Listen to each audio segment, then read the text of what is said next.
Welcome to The Explainer. Today, we are diving into something really special, the core ideas from Morgan Housel's incredible book, The Psychology of Money. And let me tell you, we're not going to be talking about spreadsheets and complex formulas. Nope. We're talking about the stuff that actually controls your financial future, your own mind. So, let's kick things off with a real head-scratcher, right? How is it that some folks making pretty average money manage to build a fortune, while others, with these massive salaries, are living paycheck to paycheck? Well, Housel's answer is simple, but it's also incredibly powerful. Being good with money has very little to do with how smart you are and everything to do with how you behave. And that one idea, it changes everything. All right, ready to get into it? First, we're going to pull back the curtain on these invisible forces, luck and risk, that are always at play.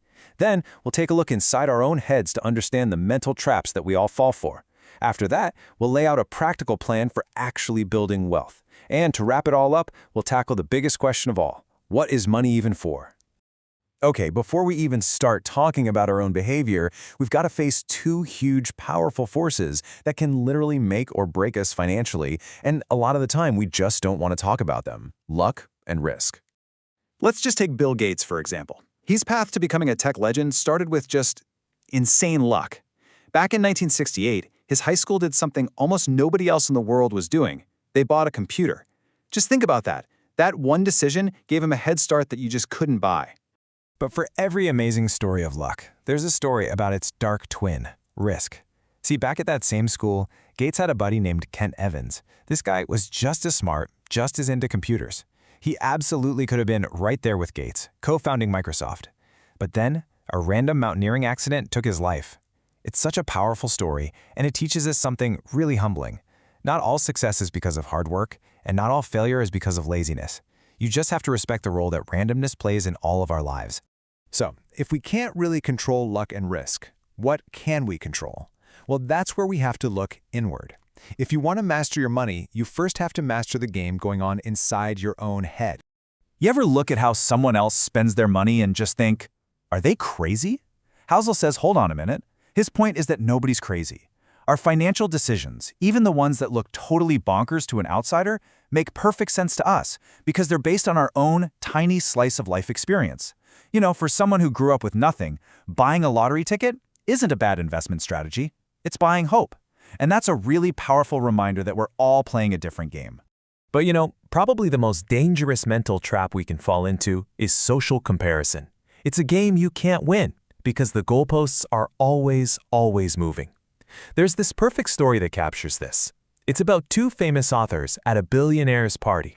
And boom, right there, in that one little word, enough, is maybe the hardest and most important financial skill there is. This whole game of keeping up with the Joneses, it's unwinnable. There's always going to be someone with a bigger boat or a fancier watch. The only way you can actually win is to refuse to play. Okay, so we've talked about the big forces we can't control and the mental battles we're all fighting. Now let's get down to brass tacks. How do we actually build wealth? And just as important, how do we hold on to it? The real secret to building wealth isn't some crazy, complicated trading strategy. It's something much quieter, much more powerful: compounding. I mean, we all look at Warren Buffett and think he's a genius investor, and he is. But his real genius isn't just picking stocks. It's his unbelievable patience. He's been a great investor for over 75 years. His superpower isn't his brain, it's his timeline. And this chart right here really shows you how that magic works. Just look at the first few years. The growth is tiny. You can barely see it. It's slow. It's boring. But then something amazing starts to happen. That curve just takes off. The growth becomes explosive. And that's the real key to investing. It's not about trying to get the highest returns this year. It's about getting pretty good returns that you can stick with for a very, very long time. But here's the thing. Making the money is one thing. Keeping it is something else entirely. And like Housel says, it takes a completely different mindset. Getting rich is usually about playing offense, taking some risks, being optimistic, putting yourself out there. But staying wealthy, that's all about defense.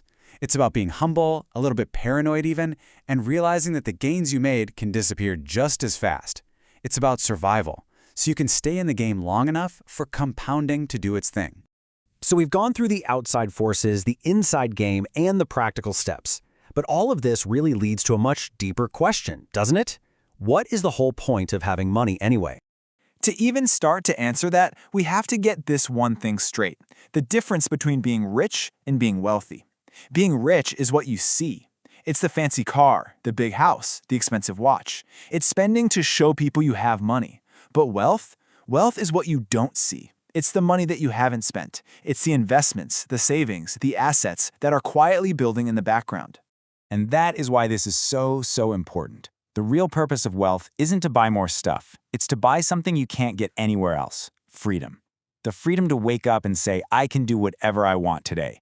The freedom to change your career, to handle an emergency, to live life on your terms. And that right there, that's the ultimate goal. Not a number in a bank account. It's the ability to wake up in the morning and be in complete control of your day. That is the best return money can ever give you. So, as we wrap this up, just remember this one thing. The psychology of money isn't really about getting rich. It's about using money as a tool to get free. So the big question isn't just about how to make more money. It's what would you do if you had complete and total control over your own time? What would that freedom really look like for you?